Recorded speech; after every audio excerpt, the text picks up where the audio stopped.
they fail, then succeed. There are products, there are cost, there are issues of revenue, there are issues of market not being accepting. Okay? So what could be the reasons? That some of the assumptions of consumer needs validation, which has not been done properly, and therefore they fail. And some of the existing competitors are also not seeing that the example or the story that Samiji was mentioning was very apt in that context. So the customer, so at the end of the day, for any entrepreneurship to succeed or any new venture to succeed, the customers have to accept it. And then customers accept, perception becomes the reality for us.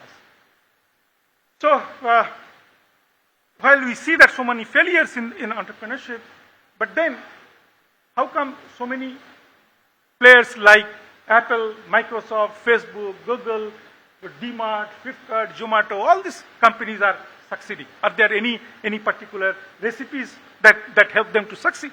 And then again, the research study has shown that there are few factors which actually contribute very significantly in the success of such new ventures that we are talking about. One is the timing. Because if you look at their timing, team, execution, idea, these are all important, but then timing of the venture becomes very, very critical. So in that context, therefore, you'll see that many of those ventures that actually didn't succeed sow the seed for future successful entrepreneurs, because that from their failures, the new entrepreneur learns some of these things, and perhaps the context gives them ripe, and then at that time that another entrepreneur comes in and it succeeds. So what happens on the new ventures that succeed? There are 5 essential elements, therefore, to successful entrepreneurial ventures as per the study that we're talking about. The idea makes a team and execution, entrepreneurial team, and also the team of the founding team that you create. Then, of course, the business model, the end-to-end value creation potential, and how do you extract value out of it. And then the funding plays a critical role in terms of say, converting an idea into a reality. But the timing, that point I was talking about, are very, very critical.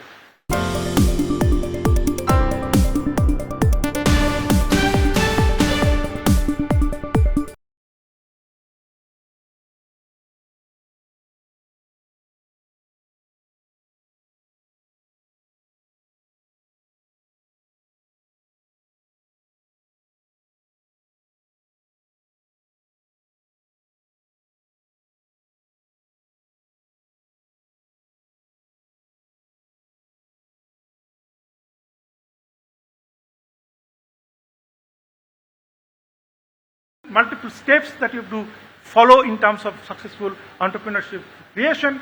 Again, I don't want to elaborate that, but the point is from ideation to actually cash flow and a steady cash flow or a growing cash flow, there are many, many steps that you have to take. And here it's more like presented as a linear form. But again, what I just want to caution to you, that actually the entrepreneurship or creation of new venture is not a linear form. It is always about doing something with lots of experiments, a lot of fooling around, a lot of failing, succeeding sometimes, failing most of the times, and continuously engaging in that. And in that process also there is an element of planning, but at the same time an element of risk-taking and experimentation. And also when you are doing this, it is not that a particular individual or a team of people are only engaged in it. There are so many players in the ecosystem, okay, who are actually engaged in the process of the creation of or fooling around or experimentation, and each of them, they contribute significantly in the success of an idea, successfully translating an idea into a real outcome, and then a cash flow and then the feedback loop. So in that process, therefore, these entrepreneurs win by experimenting and struggling towards breakthroughs, ideas, managing by, say, avoiding failures. Whereas managers, if you look at that, the fundamental focus has been actually avoiding failures. Whereas entrepreneurs are ingrained in terms of taking the struggle to an experiment and succeed. But as I was pointed out, there are so many ecosystem players who actually participate in that process, and many times they don't get as much of adulation and the credit as an entrepreneur or a successful entrepreneur does. But then fundamentally you need to understand that entrepreneurial venture, therefore, is not at one, say, cowboy act of an entrepreneur. there are ecosystem, there are society encouragement, there are economic conditions, and also the other kinds of paraphernalia to be present for a successful entrepreneurial venture. And to that extent, therefore, as you say, that why this could be the India's decades for the next few years, because many of those conditions are now in place, which was missing 25, 30 years ago when we were basically, as a student, we were trying to get into this process. And many of you who have experimented that and have seen that struggle that you have gone through in such a kind of ecosystem versus today when the ecosystem is much more conducive.